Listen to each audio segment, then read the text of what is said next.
if you're opening this video, you should think I'll be talking about the work, like mechanics, context, skills, direct pointing, any of that. I'm not doing that this morning. I'll explain where and how I'm doing that kind of talking in a second. This is just about announcements, and one of the big announcements is that Julianne is co-leading Julianne is the co-owner of the Kilovy Center, if you don't know.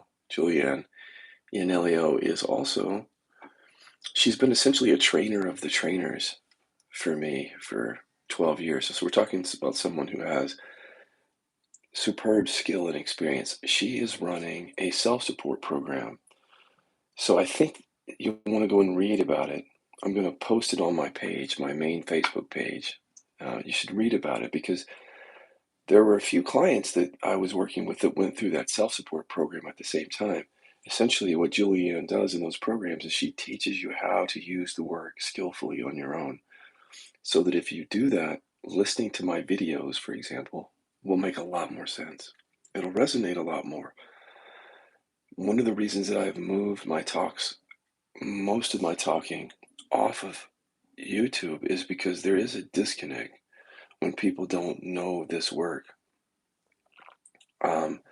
They may have difficulty connecting with what I'm saying, resonating, even understanding fully what I'm saying. And so I encourage people to learn the tools. As you know, that's what I do all the time. So that we can connect and go deeper together. That's the reason. So if you're interested in going deeper and gaining more skill, I had a few clients that did Julianne's course, and while I was having sessions with them, they said it helped tremendously for them to go deeper on their own between sessions. So obviously, I'm a big fan of what Julianne is doing there, and I wanted to come on here and announce it for her and for you all. So on my main Facebook page at the very top, not the pinned post, but the newest one this morning, you'll find the link to Julianne's course. It starts this Saturday. I think it starts tomorrow. So if you want to join and go deeper quickly, when I say go deeper, they're teaching you the skills. So whether you go deep or not, whether you use the skills, it's on you, but they're teaching it. And that's starting this weekend. Highly encourage you to do that. If that link is not up yet, then just wait a little while because I'm still on camera here. And as soon as I get off of this one, I'll go put that link there on my main Facebook page. Other announcements. There's a lot of things going on in this work, but you don't see. I like to talk about them. And one of them is that in some sense, we're always talking to people, investors or people of interest, to grow our addiction treatment mental health centers.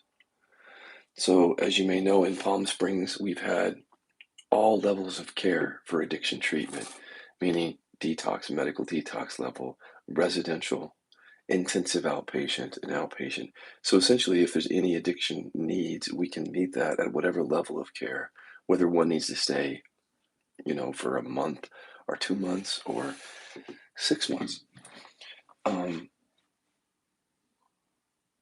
So we're familiar with this. This is what we've done now for many years. And people come to us because they like the fact that we've started something new in that world, which is basing recovery on non-dual awareness and inquiry.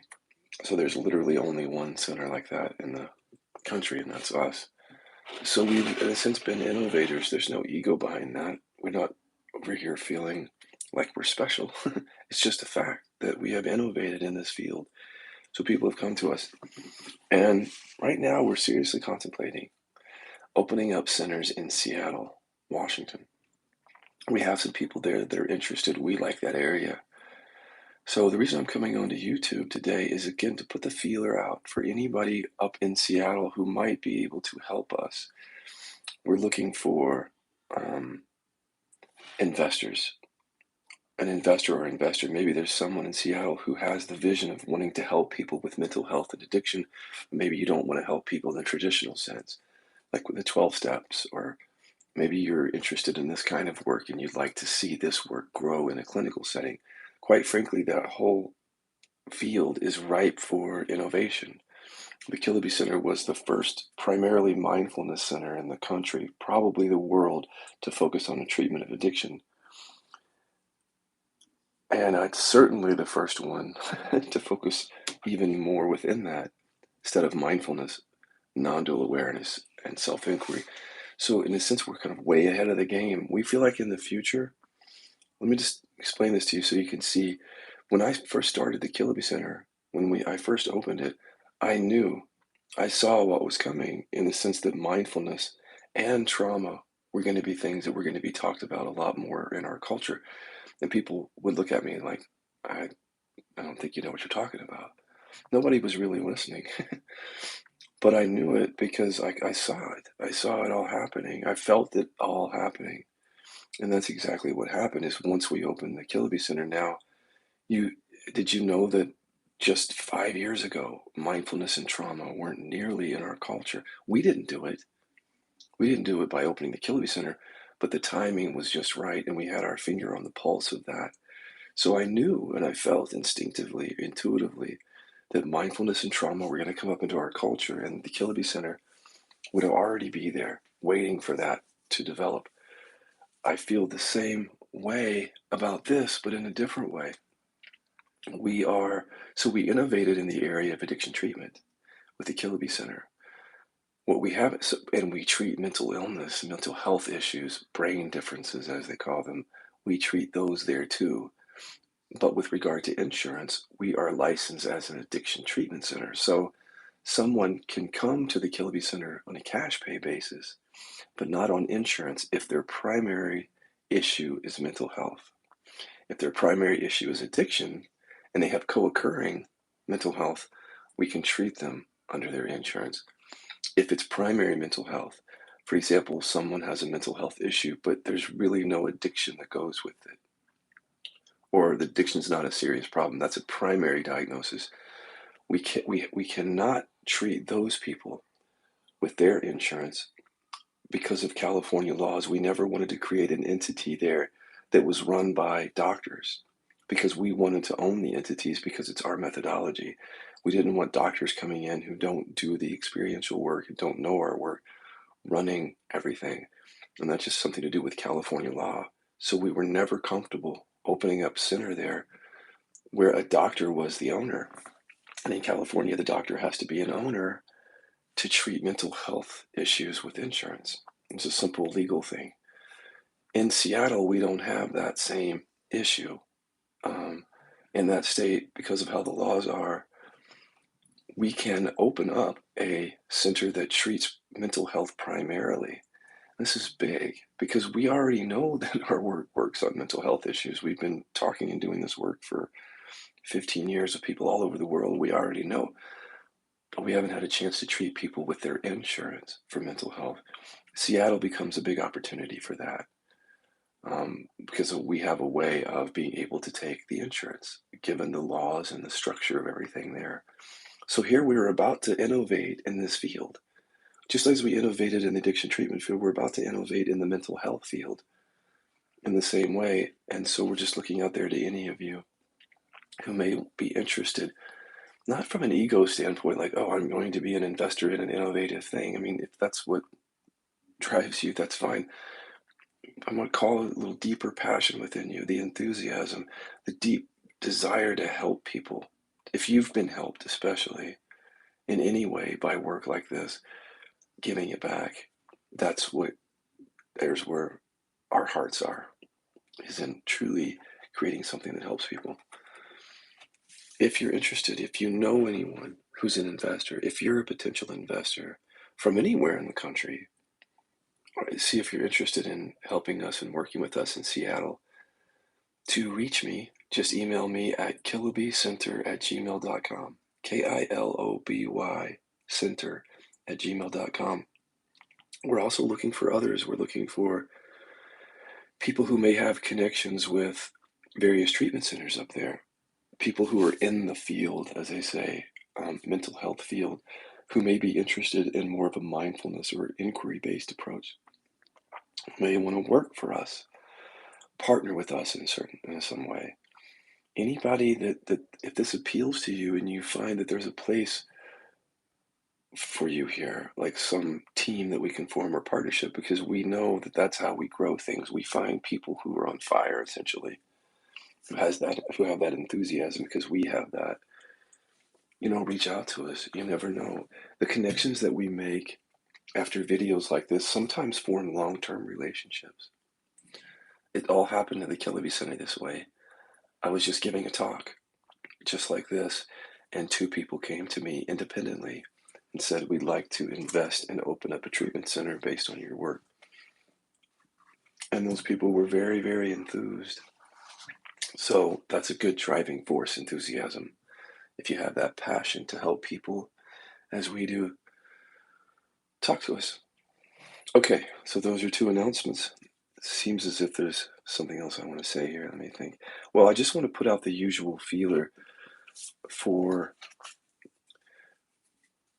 like I say, there's a lot of things happening with this work, and one is I'm forming a team. Now, I've been in contact with 3 doctors who have responded so far to my saying this, but I'm looking to connect with doctors, healthcare professionals, researchers, people in the medical field. So if you think of healthcare in America, at least, there's almost like this strict dividing line between medical care, like, when you have cancer or a broken arm, and behavioral health, which is, you know, mental health issues, addiction. And ne'er do the two meet. I'm sad to report to you that ne'er do the two ever meet. Like, literally, there isn't really any integration of those two things. And this is like the split that I talk about in the body mind. Literally, as a species, we have split the body and mind in a way that I think is not helping us. In other words, when something is wrong, you go to the doctor, they treat the body as if it's separate from the mind, as if the stress has nothing to do with it, or trauma or emotional repression, which now doesn't make any sense, because the new science is saying quite the opposite. It's saying that many of these chronic pain issues that we have, and illnesses and mental health issues, addiction, literally a whole host of mental health and physical health issues, are created and or created by, not just made worse, but in many cases created by, this is science, emotional repression and trauma. So at this point, when science starts to say that, you have to look at the what we have here in the mental health field, or this bifurcation, and look at how we treat the body in the medical side of things separately, cut off from the mind.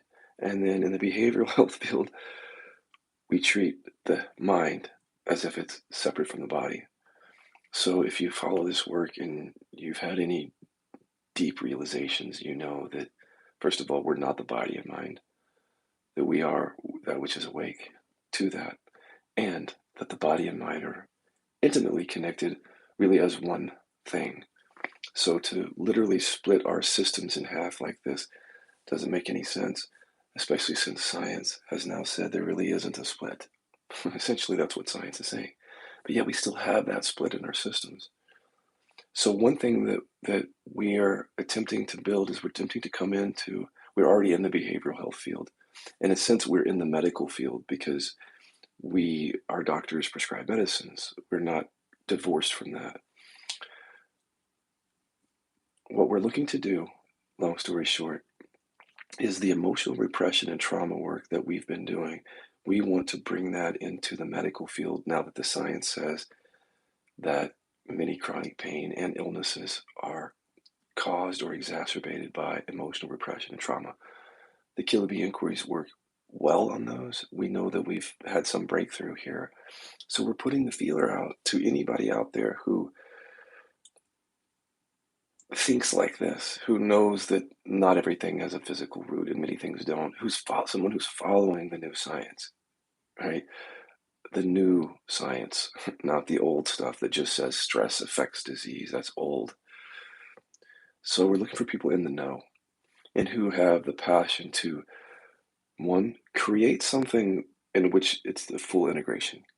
So when you go to the doctor for an illness or chronic pain or something seemingly physical, the body and mind is included completely so that there is trauma work available to you, emotional repression work, mindfulness-based stress work, literally bringing those two together in a way that they should already be together.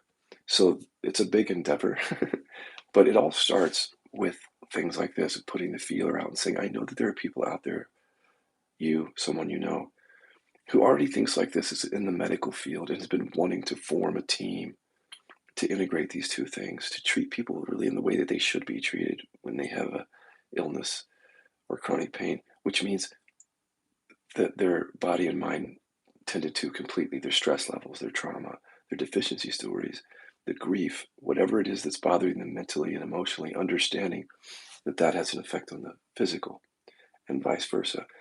If you already get this and you're in the field and you're looking to form something that integrates those, and I'm literally meaning like new clinics, new hospital, or not hospital, but new care centers, starting with one somewhere that fully integrates these things. So it would be a great experience to walk in and realize, okay, I'm being treated for some bad shoulder or something, but at the same time, it's I'm dealing with my stress. I'm in a process of mindfulness, of waking up, essentially, of healing emotionally and mentally, spiritually, so to speak, waking up, not just treating the bad shoulder with medicine. I think at some point we're going to find that we're still in a pretty archaic. It's going to be seen as archaic at some point, the way that we treat these things. So all I'm really saying is, can we now move into where this is going anyway? This is already going into integration. We have tools to help with that now, really good tools. So I'm just putting the feeler out to anyone out there who might be interested. Again, 3 doctors have already come to me and a social worker, and they're all in the know of this. But I'm looking to form a team with the right people, and I want to meet those people. So email me at killibycenter@gmail.com if you have that passion to literally change the way treatment is given here in the States and maybe even in the world, with one center at a time. Start it and let that center be the beacon of showing the evolution that we're capable of here. One center where people understand that when they go there, it's a holistic treatment, truly holistic, like deep somatic based inquiry, awareness based work, some therapy included with the medical. Okay, so if you're interested in that, just email me, killibycenter@gmail.com. We'll start a conversation. I'll get on the phone with you. We'll talk and we'll see where it goes. Those are my announcements. I have one more announcement. Unless you just started watching my videos, you know that I have moved the giving of this message to a more private space. There's a new Facebook account, and most of the videos that I'm doing now are in that account. You can't see them. So as you see me slowly winding down the number of YouTube videos that I'm doing, you'll see that I'll still be on here every now and then, but I won't be doing much experiential work. I've already explained the reasons for that. I'm not going to explain it again. I only feel comfortable at this point doing deep experiential work on video with groups of people if those people are doing the work. And there's a number of good reasons for it, but just know that that's where I'm headed. And that's what I'm doing in that private room. I'm trying to become even more experiential with people's questions, like not just talking about the answer, but showing them how to look specifically at something. If you're interested in that, the only prerequisite to get into that room is, well, first of all, let me tell you how to get there. Go to the main Scott Killaby page. And remember when I told you that the pinned post is at the very top? That pinned post has a link in it to that Facebook account. So if you're doing Killaby inquiries or you're in pre-contemplation, meaning that you've been listening to them and thinking seriously about using them, you're welcome in that room. For everyone else, you're not welcome there. Just know that I'll be on YouTube. I'll be talking about non-duality and things that apply more generally every now and then. But I want an audience that's really doing the work. That's what I want. And so that's what we've created. So the pinned post at the top gets you there, and remember the post right under that, which I'm about to put in, will be Julianne's self-support course for this weekend. Highly recommended. That's it, guys. Good being with you. If you're in that Facebook room, you might want to head over there because I'm probably going to do a video, experiential video this morning in the Facebook room.